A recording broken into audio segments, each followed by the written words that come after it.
UP police का पहला dog squad training centre Meerut PTS में बनेगा। इसके लिए प्रशिक्षण निदेशालय की ओर से पत्राचार किया गया है और भूमि संबंधित जानकारी भी ली गई है। इसके अलावा यह भी पूछा गया है कि किस तरह से प्रशिक्षण और बाकी व्यवस्थाएं की जाती हैं। अब इस मामले में यूपी पुलिस के लॉजिस्टिक मुख्यालय से संपर्क किया जा रहा है। साथ ही मेरठ पुलिस को भी सूचना भेजी गई है। जैसे ही इस प्रपोजल को अनुमति मिलेगी, यहाँ पीटीएस मेरठ में डॉग स्क्वाड ट्रेनिंग सेंटर के लिए काम शुरू कर दिया जाएगा। परिषदीय विद्यालयों में छात्रों की संख्या बढ़ाने के लिए प्रदेश सरकार लगातार प्रयास कर रही है, लेकिन कई स्कूलों की स्थिति दिन ब दिन बिगड़ती जा रही है। अकेले मुरादाबाद मंडल में ही 19 ऐसे प्राथमिक स्कूल हैं जिनमें पहली कक्षा में एक भी दाखिला नहीं हुआ। ये आंकड़े चिंता में डालने वाले हैं।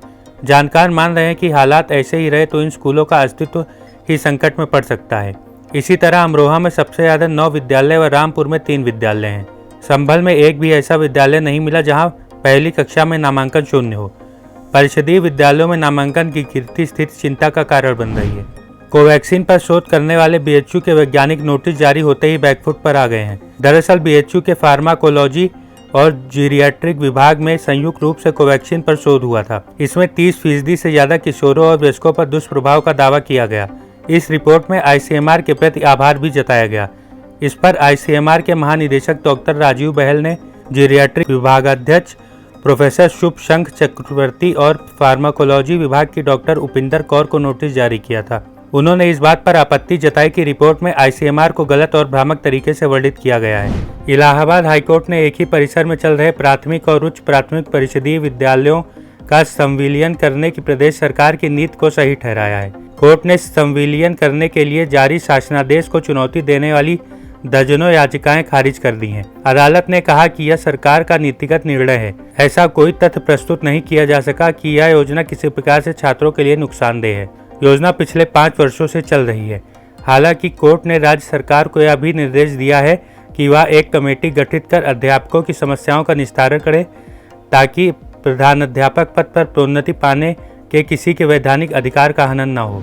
इलाहाबाद हाईकोर्ट ने अपर प्राइमरी स्कूलों में हेडमास्टर की ड्यूटी कर रहे सीनियर टीचरों को हेडमास्टर पद का वेतन एरियर समेत भुगतान करने का निर्देश दिया है।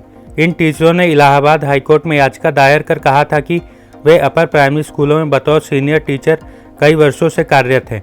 सीनियर टीचर होने के नाते उनसे हेडमास्टर की ड्यूटी ली जा रही है, परंतु उन्हें हेडमास्टर की सैलरी नहीं दी जा रही। यह आदेश जस्टिस पीयूष अग्रवाल ने त्रिपुरारी दुबे व अन्य टीचरों की तरफ से दाखिल याचिका को मंजूर करते हुए दिया।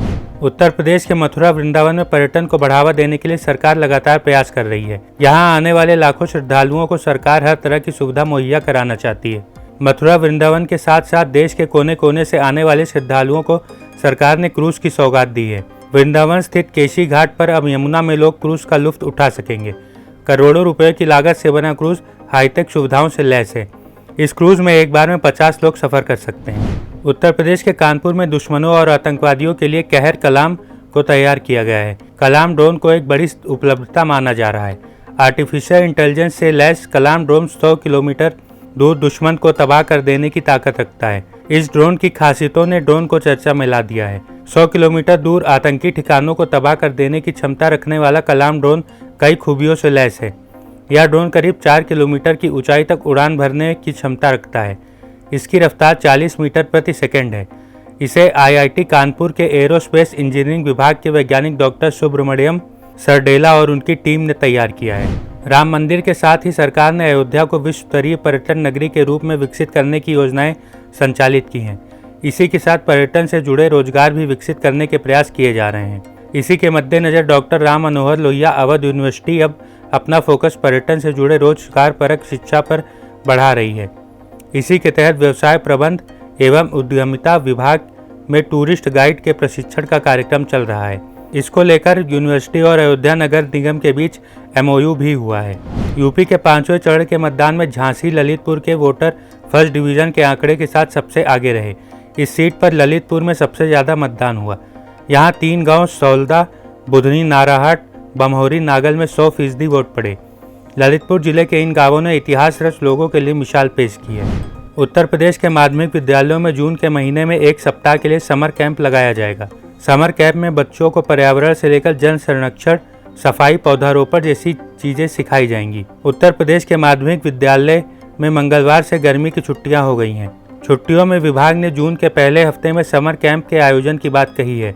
यह समर कैंप 5 जून से शुरू होगा। विभाग के अनुसार विद्यालयों में गठित इको क्लब के माध्यम से न्यू एजुकेशन पॉलिसी के तहत पर्यावरण जागरूकता, जल संरक्षण समेत अन्य कौशल विकास के लिए समर कैंप आयोजित किए जाएंगे। आज के लिए बस इतना ही। हम फिर मिलेंगे एक नए कार्यक्रम के साथ। तब तक के लिए मुझे दीजिए इजाज़त। नमस्कार।